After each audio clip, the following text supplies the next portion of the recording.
Online courses have become one of the best ways of generating extra income, and it is one of the most profitable side hustles anyone can start. In this video, I am going to walk you through how you can plan, execute, and host an online course in your field and make money from it. Here are 6 simple steps of creating and actually hosting an online course and making money from it. And I want you to stay till the end, because at the end, I'm going to teach you how you can actually market your course in areas that are very common to you and get people to buy your course. The first step in creating an online course is choosing your topic. This is a very important part, because if you don't know what you want to teach or which area you want to teach in, it is going to be difficult for you to plan an online course. And here's how it's going to be easy for you to choose your topic. Start thinking about your areas of expertise. What are you good at? Which area do you have a lot of experience in? What can you teach other people? Are you into catering? Are you into bead making that you can teach other people how to do it? Have you acquired a certain skill that you can actually teach other people? This is the first step to choosing your topic. It is very important for you to choose your topic, because that is what people are coming to learn from you. So many people start online courses into areas that they are not too familiar or too experienced in. When people are coming to subscribe to your online course or coming to learn from you, they're expecting to have value or learn something that would actually impact them. This is why in creating an online course, choosing the topic in the area where you have expertise in and in the area where you can actually deliver is very important. Step number 2, once you decide the kind of topic or area you want to create your course in, it is important to define your target audience. This is a very important point, because you can think about a certain topic and a certain area that you want to create your course in and might not necessarily have an audience for it. And here's the thing, the truth is that so many people are looking to learn so many things from people, but it's important to define what your audience will be. What type of people are you trying to teach? What is their age range? What is their location, geographical location? What other interests do they have? Now, defining this is very important, because it is going to help you to be able to put together your content and your course outline, so that at the end of the day, when anybody subscribes to your course, they'll be able to have enough value from that particular content. So start thinking about it, that topic and that area that you want to teach in. Who are the target audience? Where can they be found? What age are they? Which areas do they live? What is their location, geographical location? At the end of the day, being able to determine and define your target audience is going to also help you to be very effective at creating your content. After you've been able to decide or choose your topic or the area you want to create the course in, and being able to define your target audience, it is now time to sit down to draw and map out your course outline. Now, here's where it gets deeper. When you decide, for instance, that you want to create a course in wig making, you don't just start. You need to be able to draw a course outline or a content material for it. For instance, I have a course in French, and my course is titled French for Communication Purpose. Now, the purpose of the entire course is to teach people who are working in environments and areas where they need to communicate in French, but do not have the background in French. The most important thing is to establish a premise. So in creating a course outline, for instance, for my course, I established a premise by creating the introduction to the course. I am going to be able to tell the prospective student that at the end of the course, this and that and that and that and that is what you are going to learn from this course. For which reason, we are going to approach it this way, that way, that way, that way.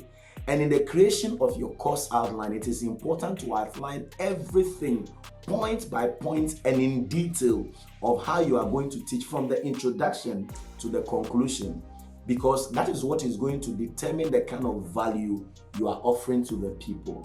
Secondly, if you create a very good course outline for your course, it is also going to be able to help you to price your course very well. Knowing the content that has gone into that particular course, it will be easy for you to determine how much that particular content is going to cost. And that is the third point. Point number 4, after you have been able to choose your topic or the area, you have been able to define your target audience, and you have been able to create your course outline, the next thing for you to do is to create the actual course content. Now, in creating the content, there are so many ways of doing this. There are so many people who will decide to do PowerPoint only and then record a voiceover explaining it in detail and point after point. There are also people who would want to mix the content up. They add video, they add voiceover over PowerPoint, and sometimes they even add screen recordings in areas and courses where you need to show a lot of examples and you need to do a lot of tutorials. And that is entirely up to you. If you don't have a lot of camera confidence, then you can tone down or limit the content that comes in video and rather work on a lot of PDF content and then record a voiceover over it. But I will leave that one to you to decide and to choose. I personally do a lot of video content and then I add the PowerPoint and the voiceover to it. But that is entirely up to you, and that is where much of the work is going to dwell on. But it's going to be easy because once you have your course outline already framed, you are going to follow those steps and those topics in creating the content. And there are so many tools that can be able to help you to actually record your content. Now, if you have a phone, it's one of the places you can actually start from. You can start recording and working on your content from your phone or your laptop because it is easy to start with what you already have and then you actually migrate to other things that you might desire to have. And that's how I started mine. So if you don't have a laptop or any expensive camera, consider starting with your phone. These days, the phones come with notepads and other camera apps that can help you to record and even edit such courses and such content to make it very easier and effective for you. Now, when all this is done, after you have created the actual content, it is important to determine which online course platform you want to host your course. And there are so many of them, but here are my recommendations. I know of Udemy, I know of Teachable, I know of Thinkific, I know of Kajabi, and there are so many other ones. But here is what you have to consider when you are deciding or choosing which platform to host your course. It's important to look at the tools and the resources that particular platform offers.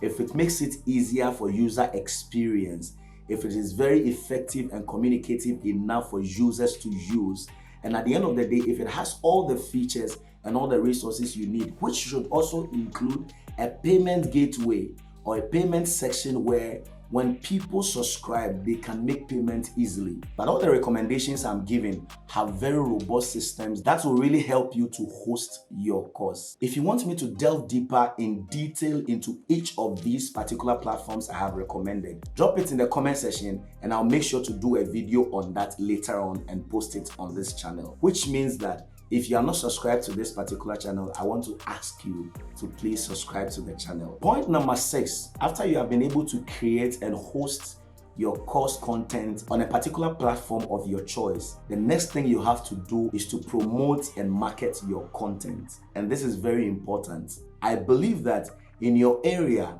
or in your niche or in your location, there may be people who are already thinking about learning from you. And this is what I always tell people. Look at people around you. When you start looking at people around you and you realize that you've exhausted all the possible people who may want to learn from you, start looking at your social circles. Which social media platform are you on? Which communities do you join? And there are so many resources and platforms for you to market. If you're on any social media platform or social media community, it is important to start from there. There are actually some paid and free advertising platforms that you can also use to promote your course content. If you have a blog post, that is another area you can also promote your course content on. If you have a YouTube channel, even if you have an in-person community, people that you actually teach on a free basis, you can use the same community, you can use the same platforms that you're already on, your WhatsApp status, your WhatsApp groups, and all the communities that you join can be the first points to start. So here's what we are saying. If you desire this year to actually create and host an online course and make money from it in whatever area or whatever niche you find yourself, 1, it is important to choose and decide on the course topic in an area where you have a lot of interest or a lot of experience and knowledge in. Point number 2, after you decide the topic, it's important to define your target audience.